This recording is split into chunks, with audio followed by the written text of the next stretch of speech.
반갑습니다. 사랑하고 축복합니다. 2026년 두 번째 주일 선교 주일 맞아서 이렇게 존경하는 박명만 목사님 목회하시는 주님 사랑하시는 당신 제일교회 와서 말씀 나눌 수 있게 된 것을 크게 기쁘게 생각하고 여러분들 만나서 너무 반갑습니다. 여러분 새해 이제 뵌지 좀 됐지만 올 한 해 계획하시고 또 기도하시는 일들 모두 다 좋은 열매 많이 맺으시기를 주님의 이름으로 축복합니다. 오늘을 저는 오래된 사랑이라는 제목으로 말씀을 전하려고 합니다. 선교주일인데 무슨 말씀 전할까? 선교 생각하면 복음이 핵심이지요. 또 복음 그러면 십자가 이야기가 그 한복판에 있지요. 그래서 오늘은 십자가 이야기를 좀 하고 선교주일 맞은 적용 간단하게 몇 가지 하고 그렇게 이제 하려고 생각하고 나왔습니다. 여러분들 그 친구랑 모임을 잡았는데 제가 이제 일정이 좀 어려워진 거예요. 아이고 우리 와이프가 아파서 시간 맞춰 못 갈 것 같아서 모임을 취소하든지 아니면 너희끼리 해라 이렇게 전화를 했습니다. 그랬더니 그 친구가 하는 말이 야 내가 말은 안 했는데 너 온다 그러니까 누구도 오고 누구도 오고 누구도 온대. 근데 누구는 월차 내고 오고 누구는 지금 제주도에 온다고 비행기 타고 출발했대. 너 와야 돼 이렇게. 그러면 이제 여러분 어떻게 대답을 하셔야지 됩니까? 아이고 그래 안 갈 수는 없구나. 내 늦더라도 도착할 테니까 일단 시작해. 네, 그렇게 말을 하죠. 그리고 그 전화 끊고 생각해 보니까 그 친구들이 거기 왜 모이냐면 저 때문에 모이는 거예요. 그러니까 제가 취소할 수가 없는 모임인 거죠. 여러 사람들이 오고 얽히고 설키고 뭐 저보다 일이 커진 거죠. 취소할 수 없는 거잖아요, 그죠? 네, 예수님의 사랑이 그렇습니다. 이 사랑은 아주 오래됐어요. 아주 오래됐습니다. 그 계획, 그 출발, 그 과정, 그 성취 이후에 성령께서 오셔서 이루어가신 그 모든 일들이 견고하게 짜여지고 연관돼 있어서 취소할 수가 없어요. 취소할 수 없고 물을 수 없고 거스릴 수 없는 위대하고 완벽한 충격적인 타오르는 불의 혀가 날름거리듯이 불의 꽃이 타오르는 주의 보좌에서 불의 강이 흘러나오는 그 사랑이에요. 그게 나와 여러분을 위해서 주어진 사랑입니다. 할렐루야. 여러분 표정 보니까 믿으시는 것 같아요. 네, 저도 그걸 믿어요. 네, 저는 그 사랑이 너무 감사해요. 오늘은 그래서 복음의 십자가의 시작으로 한번 가보려고요. 이게 얼마나 오래됐는지 알려면 시작에 가봐야지 되지 않겠습니까? 네, 시작에 온 거예요. 제가 여러분과 함께 그 복음의 시작. 오늘 창세기 3장 15절 이렇게 써 있습니다. 뭐라고 되어 있냐면 내가 너로 여자의 후손과 여자와 원수가 되게 하고 네 후손도 여자의 후손과 원수가 되게 하리니 여자의 후손은 내 머리를 상하게 할 것이요 너는 그의 발꿈치를 상하게 할 것이니라. 여러분 이 한 구절 아시죠? 되게 유명해요. 혹시 모르세요? 그럼 오늘 아신 거예요. 이 이름이 있어요. 이 한 구절에. 성경이 얼마나 많은 구절이 있어요.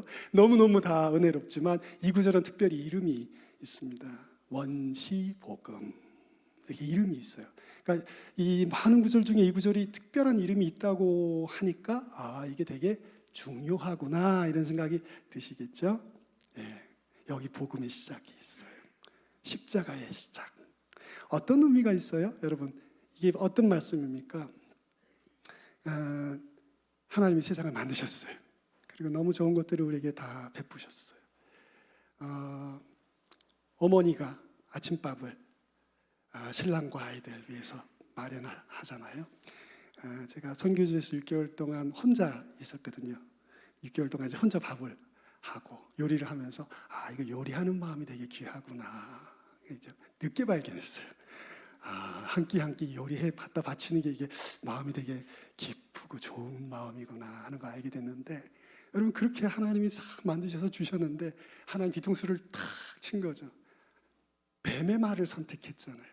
하나님을 신뢰하고 의지하고 아버지로 그분을 사랑할 게 아니라 뱀의 말을 선택했어요. 그죠?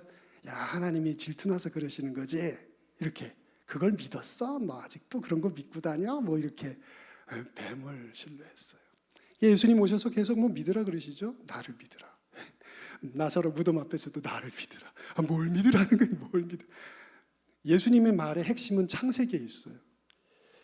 빵꾸 난 게, 망한 게 믿음 때문이거든요. 예수님 오셔서 계속 믿음에 관한 얘기 하시는 거예요. 온전하게 하나님을 신뢰하는 거. 여러분, 이 타락은 되게 중요합니다. 의미가 되게 커요. 모든 인간의 철학이나 사상은 인간의 문제, 인류의 문제, 역사의 문제를 무엇에서 봅니까? 분배의 정의가 사라졌다. 뭐 이런 것에서 찾잖아요. 그죠? 결핍 때문이다. 그죠? 근데 성경은 뭐라고 말해요? 인간의 문제는 파라다이스에서 시작됐다. 이 선언 앞에 모든 세상의 철학과 종교와 이념과 아이디어들이 다 발바닥에 떨어져 버리는 거예요. 성경은 뭐라고 선포한다고요? 인간이 낙원에서 범죄하였다. 인간의 문제는 우리가 생각하는 거기서 시작된 게 아니라고 성경은 아예 첫 번째 놓고 시작합니다. 이 서책이 위대합니다. 이 서책은 전혀 다른 책이에요. 하나님의 계시의 말씀이에요. 배울수록 연구할수록 이 마음이 더 깊어져요. 이렇게 배신을 이렇게 뒤통수를 맞고 하나님도 사람이셨다면 마음에 크게 동요가 있고 분노가 일고 낙심하고 실망할 텐데 예수님이 이 주님께서 이 남자에게 여자에게 심판과 책벌을 얘기하시고 뱀에게 이제 심판과 책벌의 얘기를 하신 게 바로 오늘 3장 15절입니다. 그러니까 이 하나님의 모든 구원의 이 창조의 계획을 엎어뜨린 원흉에게 하나님이 뭐라고 하셨다는 거예요?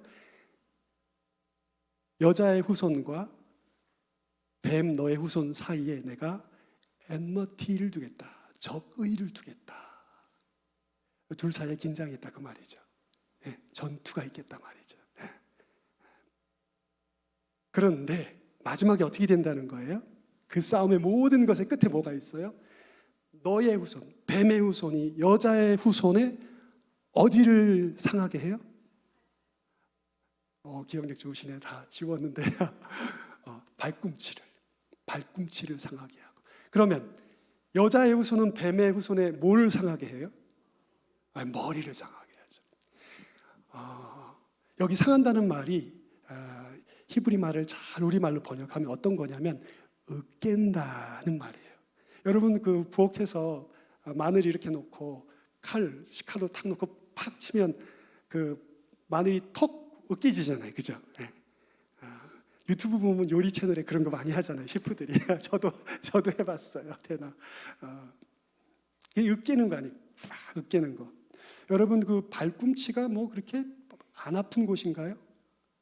여러분 그리스 로마의 신화에 그 전신이 다 칼과 창이 안 들어가는데 한 군데만 약점이 있어가지고 거기 맞아갖고 죽은 사람 나오죠. 이름이 뭐죠? 아킬레스. 예. 완전한 완벽한 불사의 전사인데 어디만 약점이었다고요? 발꿈치만. 거기 화살 맞아서 죽잖아요. 예. 이게 어떤 이야기를 담고 있는 거예요? 발꿈치가 매우 중요한 부분이라는 거죠. 그리고 거기가 상하면 어떻게 돼요? 거의 죽음에 이르는 치명적인 불구의 상태가 되는 그런 몸의 부분이라는 거죠. 발꿈치를 으깬다고 생각해 보세요. 그 뼈가, 근육이, 살이 으깨진다. 여러분 일평생 불구로 살아야지 될 수 있어요. 그런 충격을 여자의 후손이 당할 것이다 그 말이죠. 여러분 여기서 무슨 생각 나세요? 누구 생각 나세요? 십자가 생각 안 나세요? 예수님 십자가에서 당하신 그 일이 얼마나 큰 고통과 충격이었는지. 십자가의 죽음은 딱 두 단어거든요. 수치와 고통. 이 수치스러운 죽음이에요. 그리고 깊은 고통 속에 들어가는 것입니다. 이걸 그 여자의 아들이 십자가에서 경험을 하시거든요. 그게 벌써 이 창세기 3장에 예언이 돼 있어요. 그러면 뱀은 어떻게 된다고요? 뱀, 여자의 후손에 의해서 뱀은 어떻게 된다고요? 이럴 때는 머리라고 안 하고 대가리라고 해요. 대가리가 어떻게 돼요? 으깨진다. 어떻게 돼요 그러면? 이건 회복불능의 완벽한 패배와 멸망을 의미하는 거죠. 다시 일어날 수 없는 재기불능의 실패를, 완패를, 멸망을 경험하게 될 거다. 이 이야기가 이 창세기에 나오는 거죠. 여기 여자의 후손과 뱀의 후손 사이에 저기를 두고 그것의 결국에 관한 얘기가 있는데, 여러분 이 구절이 유명하다고, 이름이 뭐라고요? 원시복음. 유명한 것 같으세요? 십자가랑 저 맨날 듣던 목사님들께 이렇게 듣던 그 십자가 얘기랑 연관이 되는 것 같으세요? 제가 막 억지로 붙이는 것 같으세요? 아니 어떻게 이런 일이 있지? 이런 생각이 드세요? 이 예언은요, 향후에 성경에 나오는 그 모든 수천 가지의 예언과 급이 달라요. 어떤 급이 다를까요? 누가 한번 얘기해 보세요. 뭐가 다르죠?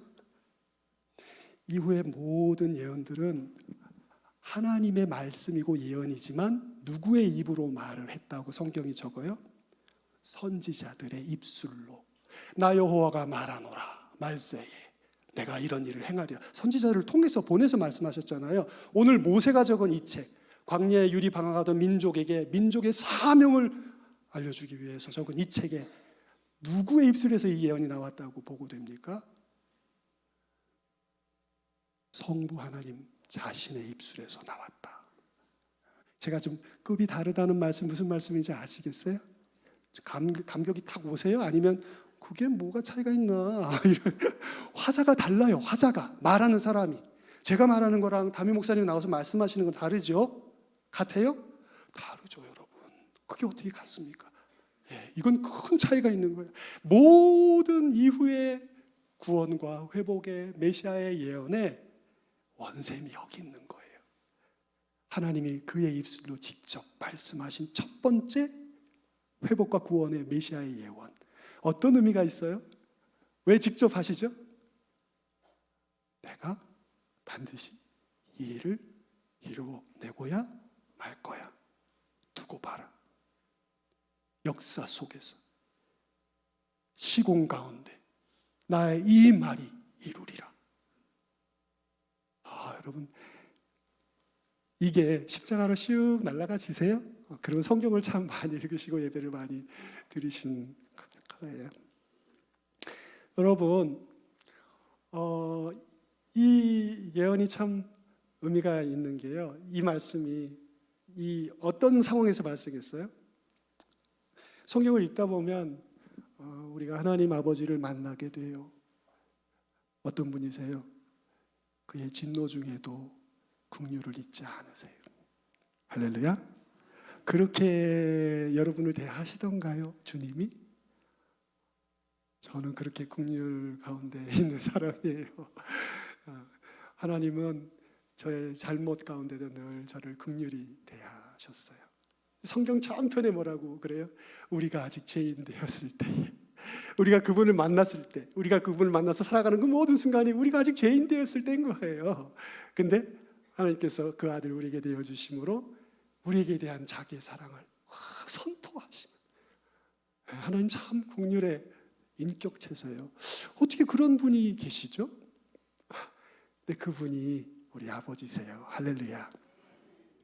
오늘 여러분, 제가 지금 이 구절, 한 구절 원시 복음에 관한 얘기를 했는데, 이 복음의 이 첫 계시가 얼마나 중요한 의미가 있고 위대한지 다시 한번 생각하시고 그 다음 단계를 좀 나아가 보겠습니다. 두 번째, 제가 여러분에게 질문을 할 건데, 질문이 뭐냐면 이 여자의 후손이 예수님 맞냐는 거예요.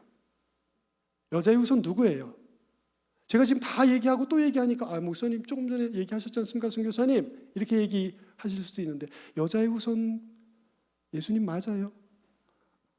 제가 질문할게요. 여러분들 여자의 후손이세요, 아니세요? 아니에요? 여러분 누가 낳아주셨어요? 장로님은 남자시니까 아버지가 낳아주셨어요? 아니죠. 전부 다 우리는 전부 다 남자나 여자나 상관없이 다 누구의 자손이에요? 여자의 자손이에요. 우리 엄마가 낳았잖아요. 그죠? 네. 그러니까 저희는 전부 다 여자의 후손들이에요. 그러면 성경을 아무렇게나 해석하는 사람들은 여기 여자의 후손은 뭐 나도 되고 너도 되고 뭐 꼭 예수님 된다는 말이 그 보장이 있나? 이렇게 생각할 수 있지 않습니까? 어떻게 생각하세요? 여자의 후손. 우리 다 여자의 후손인데 왜 예수님한테 이걸 적용하지? 여러분, 성경의 논리가 있어요. 자, 이렇게 질문할게요. 성경의 논리로, 아직 성경의 논리가 다 믿어지지 않은 분도 계시겠지만 일단은 성경의 논리로 이 땅에 참으로 진실하게 진정하게 여자의 힘만으로 태어난 한 남자가 있다. 남편이나 남자의 도움 없이 이 땅에 온 한 사람이 있다. 성경이 계속 주장하잖아요. 그죠? 그게 누구예요? 저요. 네, 남자의 도움 없이 온 처녀 잉태해서 이 땅에 오신 한 사람, 한 남자. 그 히브리 말로 그 자손, 여인의 자손, 후손, 뭐 뱀의 후손, 이게 그 여자의 후손이지만 후손이라는 말 자체는 히브리 말로 남성이거든요. 그래서 여자의 남자 그 자녀를 말하는 것이에요. 그러면 제가 지금까지 얘기를 했으니까 그러면 여자의 후손이라는 관점에서 볼 때 성경의 논리로 예수님이 되게 특별하시구나, 성경의 주장이 특별하구나 하는 거 여러분이 좀 느끼셨으면 좋겠는데, 성경의 주장에 여러분 이 구절 아세요? 보라, 처녀가 잉태하여 아들을 낳으리니 그 이름을 뭐라고 하라? 임마누엘이라 하리라. 이게 예수님 나시기 800년쯤 전에 선지자가 한 말이에요. 그리고 마태복음과 누가복음은 다 역사가적 지필 방식으로 쓴 글들이거든요. 이분들이 역사의식이 투철해요. 이게 다 족보가 있잖아요. 족보가. 이게 뭐예요? 사실 보고 하겠다는 거예요. 우리가 지금까지 있었던 모든 일을 잘 미루어 살펴본 나도 순서를 따라 이 글을 쓴다. 이게 누가복음 하는 말 아니에요. 다 역사가적 관점에서 썼는데 그들이 보고 하는 게 뭡니까? 조사해 보니까 마리아도 만나서 다 얘기 들어보고 얘기 들어보니까 그때 남자의 도움 없이 예수님이 출생했다는 것이죠. 이게 사실보고거든요. 사실보고. 이것만으로도 되게 특별하지 않아요? 근데 마태와 누가가 하는 말이 뭡니까? 이 이사야를 예언하는, 인용하는 것입니다. 인용함으로 어떻게 돼요? 단지 사실보고가 아니라 이것이 성취가 되는 거예요. 성취. 예언의 성취. 예수님이 여자의 후손이라는 사실이 단지 사실 보고만 된 게 아니라 성경은 성취된 것으로, 오래전에 준비된 것으로, 어느 날 갑자기 그때의 풍습이나 유행이어서 요즘은 여자 상위 시대야, 여자의 후손이라고 할까? 남자의 후손보다 좀 특별한 것 같지 않아? 이미지가 좋지 않아? 받아들이기 좋고, 이렇게 해서 만든 거 아니에요. 아주 오래전부터 이 사실이 준비되어 와서 예수님께 와서 성취된 것이다. 이렇게. 아멘 해주셔서 고마워요. 권사님들이시죠? 앞에 부대, 아멘 부대 권사님들 계시구나. 할렐루야. 자, 제가 지금 여러분을 3장 15절에 모시고 가서 이 복음의 시작이 뭐였나 보여드렸어요. 여기서 흘러나왔구나. 그리고 그게 십자가까지 가는구나. 와, 진짜 오래됐네. 모세가 1400년 BC에 썼는데 예수님 오시기 전에. 와, 오래됐구나. 근데 그 안에 여자의 후손인데 생각해보니까 성경의 논리론 진짜 예수님밖에 없네.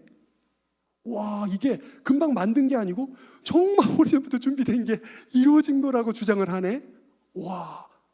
그런데 이제 사람들이 생각하는 거예요. 믿음이 없는 사람들 읽으면서 예수님은 오셔서 그저 좋은 말씀, 착한 말씀, 사랑의 말씀 하고 떠나셨는데 그 이후에 남은 제자의 무리나 그 이후에 그 교회 식구들이 신학적으로 필요하고 교회를 유지하는 데 필요해서 그냥 만들어낸 얘기지 않을까? 어떻게 처녀가 아이를 낳는가? 말도 안 된다.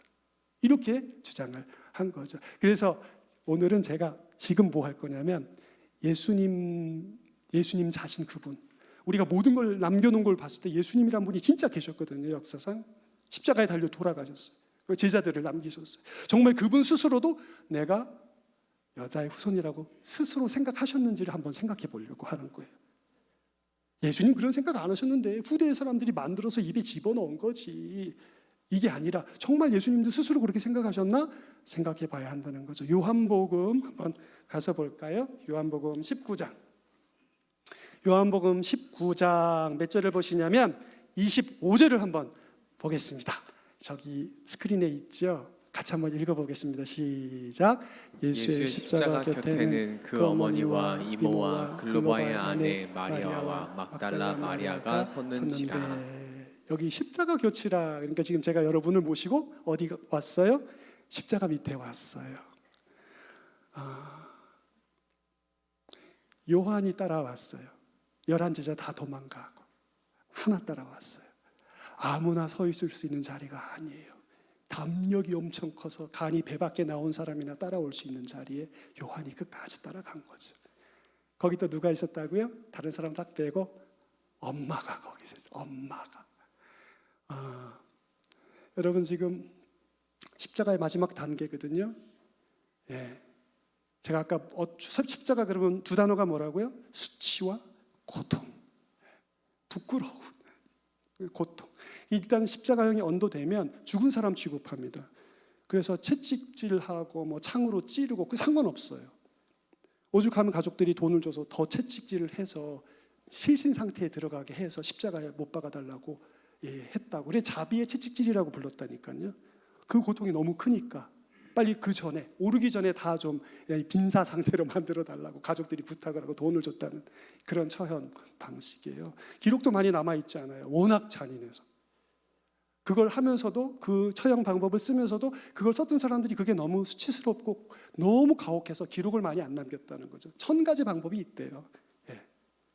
근데 예수님의 십자가형 이야기가 많이 나오죠. 마지막 단계는 대부분 다 이 호흡곤란으로 죄수가 사망합니다. 십자가에 달려서 호흡이 더 안 되는 거예요. 축 처지고 그래서 마지막에 헐떡이다 죽습니다. 예수님도 지금 헐떡이고 계셨을 거예요. 이게 마지막 부분이에요. 그때 보니까 밑에 제자 요한과 충성스러운 제자 요한과 자기 엄마가 서 있는 거죠. 자기가 큰아들이에요. 여러분 중에 큰아들 계세요? 좀 다르죠? 책임감이나 이런 게. 자기 엄마 과부로 자기 키웠어요. 아세요? 요셉이 복음서의 무대에서 신속하게 이탈하죠. 아버지, 어머니가 자기 과부로 자기 의지하고 살아왔어요. 근데 그 여자가 아들의 이 수치스럽고 고통스러운 죽음 올려다 보면서 여러분 어떻게 정상일 수 있겠습니까? 지금 정신이 있겠습니까? 그냥 거의 그런 상태에 있는 이 엄마를 내려다 보는 거죠. 다음 구절 볼까요? 같이 읽겠습니다. 시작. 예수께서 자기의 어머니와 사랑하시는 제자가 곁에 서 있는 것을 보시고 자기 어머니께 말씀하시되 여자여 보소서 아들이이다 하시고. 여러분 이 글을 읽으면서 무슨 말씀인지 상황이 이렇게 잘 이해가 되셨어요? 밑에 있는 요한한테 아들아 너의 어머니라. 이 무슨 말이에요? 이제 너가 좀 우리 엄마 내 엄마 네가 좀 돌봐드리면 좋겠어 아들처럼. 그리고는 어머니한테 뭐라고? 어머니 이제 요한을 아들처럼 생각하시고 접은 듯 하시고 마음을 의지하시고 어머니 위로받으세요. 이렇게 얘기하는 장면인 거죠. 이 다음 구절도 한번 마저 읽어봐야지 상황이. 같이 읽겠습니다. 또 그 제자에게 이르시되 보라 내 어머니라 하신대 그때부터 그 제자가 자기 집에 모시니라. 다시 26절로 딱 바꿔주세요. 여기 보면 예수님이 어머니를 이제 대하는데 엄마를 보는데 뭐라고 불러요, 여러분? 여자요, 여자요. 구나이 이렇게 불러요. 구나이. 구네가 여자거든요. 헬란 말로. 엄마는 메테르예요. 메테르. 은하철도 999에 그 아주 늘씬한 여주인공 나오죠. 전혀 모르시겠어요? 카툰 안 보시는구나. 그 메테르가 엄마예요, 헬라말로. 근데 그 철이는 은하철도 999 타고 온 우주를 헤매면서 엄마를 찾죠. 엄마가 옆에 있는데. 예? 네, 그런 얘기가 있는 거죠. 메테르는 엄마고 구네는 여자고, 구나이 여자여 보소서 아들입니다. 이렇게 말을 했어요. 제 오늘 설교에 되게 중요한 키버스인데요. 여러분 여기서 예수님이 자기 엄마를 여자여, 여인이여 이렇게 불렀어요. 엄마라고 안 부르고. 안 이상하세요? 이 존칭이에요, 존칭이에요. 그저 여러분 다른 데서 예수님이 그 가나 혼인잔치에서 어머니가 그 포도주 떨어졌다고 이거 좀 어떻게 좀 해보라 그럴 때 예수님 뭐라 그러셨어요? 여자여, 내가 무슨 상관이 있습니까? 이렇게 하시고 도와주셨죠, 그죠? 그때도 여자예요. 이 존칭입니다. 높임말이에요. 그리고 또 수가성에 가서 우물가에 여인 만났을 때도 여자여 이렇게 부르셨어요. 이 존칭이에요. 그럼 이것도 존칭인가요, 여러분? 사모님, 여사님. 자, 보세요. 제가 좀 우스꽝스럽긴 한데 이제 돌아가셔야 돼요. 엄마가 여기 있고 과부로 날 키웠어. 내가 큰아들이야. 여사님. 어울려요? 말이 안 돼요. 말이 안 되는 말이에요. 그래서 많은 사람들이 다른 데서 여자여라고 예수님이 엄마에게도 하고 다른 사람 했기 때문에 이것도 존칭이다 이렇게 하는 거예요. 저는 생각이 전혀 달라요. 여러분 그 맥락이 아닙니다. 같은 말인데 전혀 다른 맥락이에요. 이 맥락은 뭐가 필요한 말이에요? 엄마, 나 괜찮아요. 엄마 힘들지요? 나를 낳은 여인이에요. 예, 나에게 젖을 물려서 키운 여인이에요. 자기 때문에 엄청 고생한 일생을 헌신한 여인이에요. 그 여인이 필요한 호칭이 뭐예요, 여러분? 예? 뭘 줘야 돼요, 지금? 엄마라고 불러야죠. 엄마라고. 자신을 그렇게 아끼고 헌신한 그 여자에게 필요한 게 뭐예요? 엄마라는 호칭이에요, 엄마.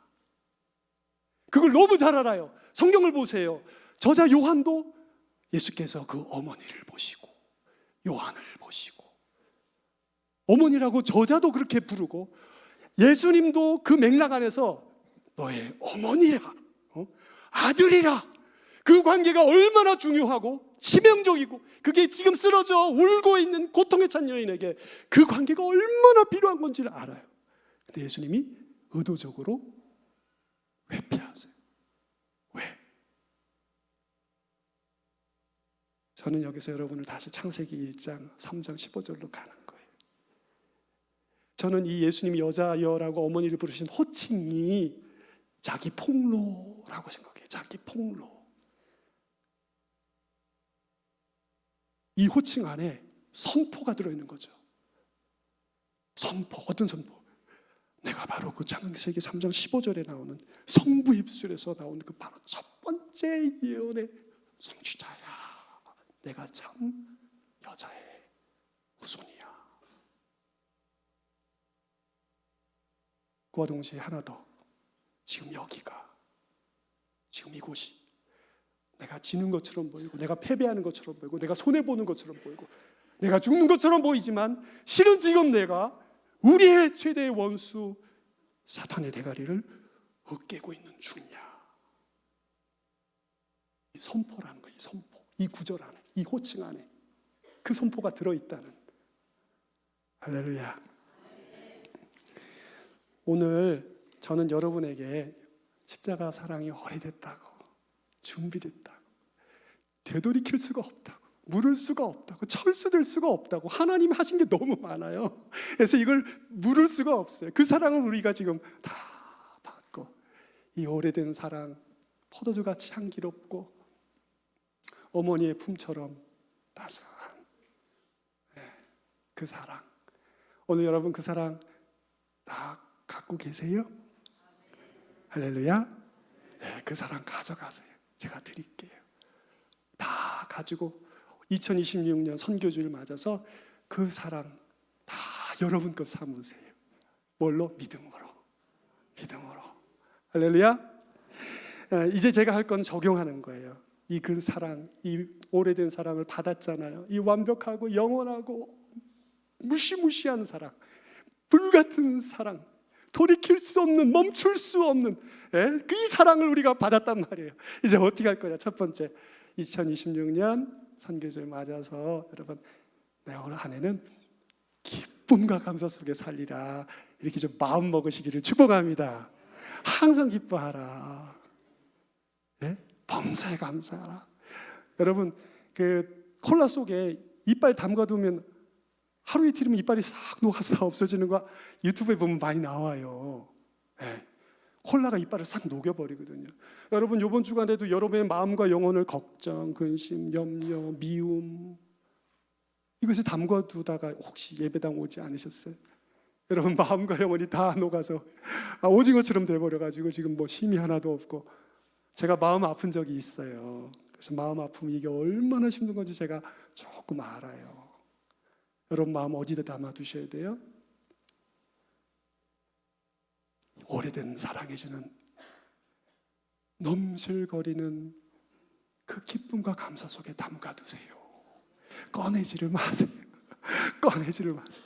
그 기쁨 속에 오늘 아침도 일어나서 감사합니다 주님, 이 큰 사랑의 수혜자가 돼서 너무너무 기쁩니다. 이렇게 고백하고 선포하고 하루하루 2026년 사세요. 그러면 과장님 무슨 좋은 일 있으세요? 저기 최 집사님 오늘 무슨 좋은 일 있어요? 뭐 이렇게 사람들이 물어보자. 그러면 요즘에 내가 교회 생활이 너무 재밌어요. 우리 목사님 말씀도 너무 좋고 우리 교회 식구들 사랑도 너무 많고 너무 위로가 많이 돼요. 나 요즘에 정말 좋아요. 우리 같이 우리 교회 좀 나와보세요. 정말 좋아요. 기쁨과 감사 속에 있어야 우리가 그걸 나눌 수 있죠. 2026년 여러분, 그리스도로 말미암은, 십자가로 말미암은 기쁨과 사랑 속에 깊이 잠기셔서 올 한 해가 여러분 신앙의 새로운 반환점을 만드시는 복된 우리 당진제일교회 성도들 되시기를 축원합니다. 첫 번째는 감사와 기쁨으로 살아야 되고요. 기쁨과 감사로 살아야 되고요. 두 번째는 기도해야 돼요. 감사와 기쁨은 감사 속에만 있을 게 아니라 기도해야 됩니다. 왜? 삶에 어려운 일이 계속 있거든요. 삶에 고비고비 작년에도 있었고 올해도 있겠죠. 마음을 아프게 하고 힘들게 하고 스트레스 받게 하고 그런 일이 있죠. 그때 어떻게 돼요? 주의 이름을 부르는 자는 구원을 얻으리라. 저 믿어요. 여러분 믿으세요?